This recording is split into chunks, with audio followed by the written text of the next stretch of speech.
My psychopath sister told me to calm myself and my mom encouraged her, so I tried to silently escape the house. My mom caught me and did everything she could to stop me, plus 3 updates. When I told my abusive mom I wanted to move out of her house for college, she started literally bawling her eyes out and screaming that I don't love her. My sister walked in and asked what happened. My mom screamed that I don't love her and want to move away. My sister took out her phone and completely unprovoked sent me the following DM. You dumb bitch. I hate you. You're trash and I'm glad you were robbed. No one loves you and no one ever will. And how dare you make my mom upset. She was kind to you all her life and all she wanted was for you to stay. You're never going to be anything and I know you've been feeling like unaliving yourself, so why don't you actually go and do it? No one will care. Your boyfriend broke up with you last year and I think that goes to show no one cares about you. I hope you get raped again, but I should stop talking before you call the cops on me like you used to do to mom when we were kids. There's so much I'd love to say to you, but I don't want to be a bully. When I read that I started crying, and when my mom saw me crying, she started laughing uncontrollably and calling my sister hilarious. You're going nowhere, my mom said to me before walking away. I wanted to leave immediately, but I didn't even know where to go. I tried to calm down, tried to think, but then my sister walked back into the room. She had this smug look on her face. She stopped in front of me and just stared, like she was daring me to say something. What's wrong? She asked, her voice dripping with fake concern. Did I hurt your feelings? She didn't wait for me to answer. Oh wait, I forgot. You don't have any. You're just this empty shell who thinks everyone owes her something. I didn't say anything. I didn't trust myself to speak. I knew if I opened my mouth, I'd either scream or start crying again, and I didn't want to give her the satisfaction. She leaned in closer, lowering her voice. You're such a pathetic little crybaby. No wonder no one wants you around. Then she moved behind me, and before I could react, she flicked the back of my head. I stumbled forward a bit, and she laughed. Oops, she said mockingly. Sorry, didn't see you standing there. It stung, but I didn't turn around. I just stood there, my fists clenched, trying to hold it together. I felt trapped, like I couldn't even move. She leaned in again, her breath against my ear. You know,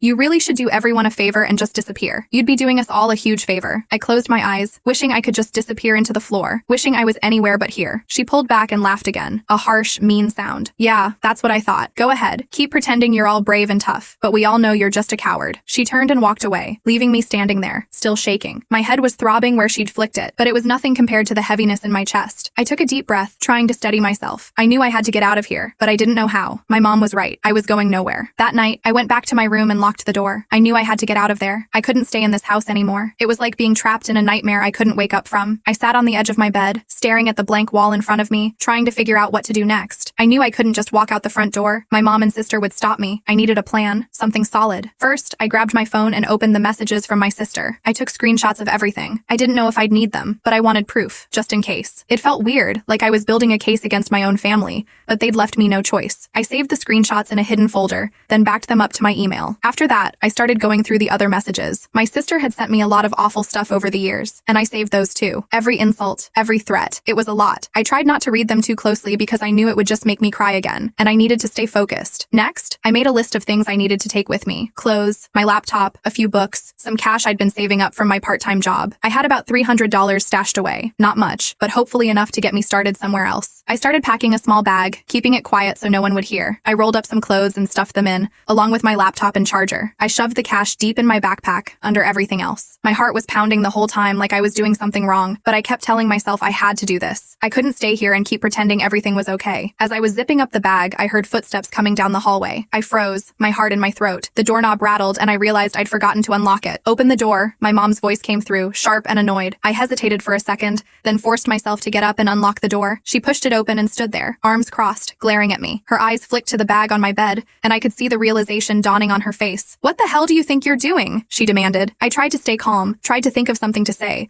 but I could feel the panic rising in my chest. I'm just packing some stuff, I said, my voice shaking a little. For college. I just wanted to be ready. Don't lie to me, she snapped, stepping into the room. You think you're leaving? After everything I've done for you, you're just going to walk out? I swallowed hard, my mouth dry. I'm not trying to leave right now, I said, forcing a smile. I was just getting things together. I'm not going anywhere. She didn't believe me. I could see it in her eyes. She took a step closer, her face inches from mine. You think you're so smart, don't you? Think you're going to run off and have this perfect little life? Well, you're not. You're not going anywhere. I know, Mom, I said, keeping my voice soft. I know. I'm staying here. I'm sorry. I hated saying it, hated pretending, but I knew if I didn't, she'd make everything worse. She looked at me for a long time, her eyes boring into mine like she was trying to see if I was lying. I forced myself to keep looking back, to keep my expression calm. Finally, she stepped back, her lips curling into a sneer. That's right, she said. You're not going anywhere. You belong here, with your family. Don't you forget that. I nodded, trying to look as defeated as I felt. I won't forget, I said quietly. She gave me one last glare before turning and leaving the the room, slamming the door behind her. I let out a shaky breath, feeling like I'd just run a marathon. My hands were trembling as I finished packing, stuffing a few more things into the bag. I wasn't going to let her win. I wasn't going to stay here and let them destroy me. I didn't know how I was going to do it, but I was going to get out of this house. I had to. Even if it meant sneaking out in the middle of the night, I was going to leave. I wasn't going to let them break me anymore. I'm escaping this house, and I don't care what I have to do in order to do it. Something I should also mention is that I have been able to secretly contact an acquaintance of mine. I told her about my family situation, and she and her family kinda know my mom, and they told me they would be willing to take me in if I made my way down to them, and didn't tell anyone where I was staying. That's where I'm going. Update 1. My hands are shaking, but I am on the way to a domestic violence shelter. I am very afraid. The family who was going to take me in said that my mom is way too scary when she's mad, and in case she finds out where I am, they are afraid she is going to do something crazy to them, and they don't want to take that risk. I'm very upset with them about this. She didn't even have to know I was there. How could she have found out? They live miles and miles away. Right now, I look like a mess, and it's because it all happened fast. The night I left, my mom saw me walking out the door. A vase was thrown at me by her, and nasty things were said. My life was threatened by her. I didn't even have time to shower or anything. I look and smell awful. Update 2. I am at the ER getting my medicine. The domestic violence shelter is paying for it. I'm afraid of getting judged because I actually rolled out of bed and look awful,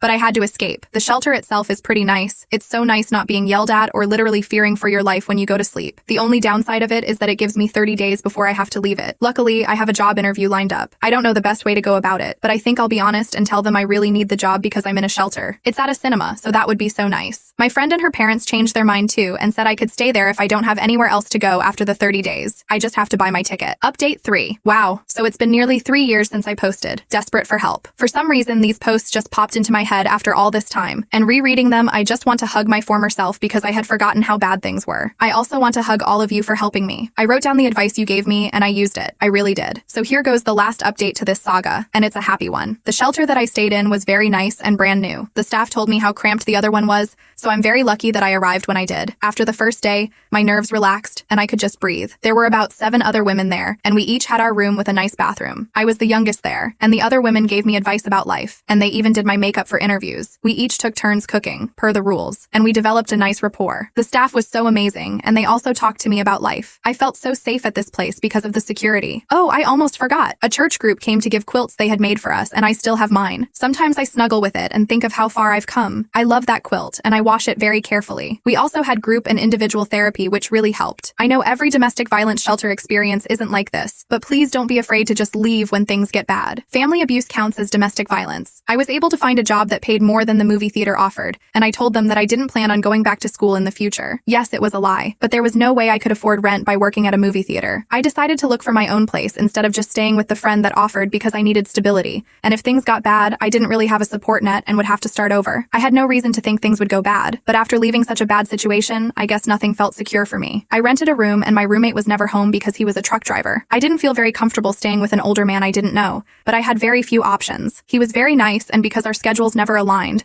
we left each other goodbye notes since we couldn't do it in person. I still have his note. I did go back to school the next semester when my medical leave was over, but not at my original school. I felt like I needed a fresh start, and my family knew about the old school anyway, so I applied to different schools. I got into a great school. I told my story of everything I had survived in the essay. When my sister told me that I wasn't going to be anything, she was wrong, and I think she knew she was wrong in her assessment of me. I graduated this year, and I have stability that I've never known before. Although I'm a few years older than I wanted to be when I graduated, I realized that sort of thing doesn't even matter, and the medical leave was beneficial. I just got engaged to a lovely man with a lovely family. They always tell me they're my family, and I'm so close with my future mother-in-law. I had food poisoning for the first time a few days ago, and my fiancé left the house at 2 a.m. to get Pedialyte just to make sure I was hydrated, and when I felt like I was never leaving the bathroom, he told me he was going to make lentil soup for me. I didn't have to ask or even say anything. When I was kid and vomiting, my mom told me to go back to sleep. It feels nice to be treated this way, and sometimes I catch myself saying, "You don't have to," when he tries to do something nice to me. Anyway, he has 6 siblings, and they're like the siblings I never had. I learned to value myself and put myself first. I wasn't loved, and so I do things for myself that I didn't get. No one made me feel special, so I do it myself. I make it a point to buy flowers for myself weekly. A therapist recommended this to me, and it makes a difference. No one cared that I was sick, so I make sure that I rest and relax without disruptions when I'm sick. No one valued my personal time or space, so I have days where I don't even answer my phone and just spend time with myself. Things like that. When I made that last update, I was crying, and I really didn't think I was going to be okay. I was at a shelter with a 30-day stay, and I thought there was no way anything beneficial could happen in 30 days. I was very depressed and hopeless, and I had no idea things would have gone in such a positive direction.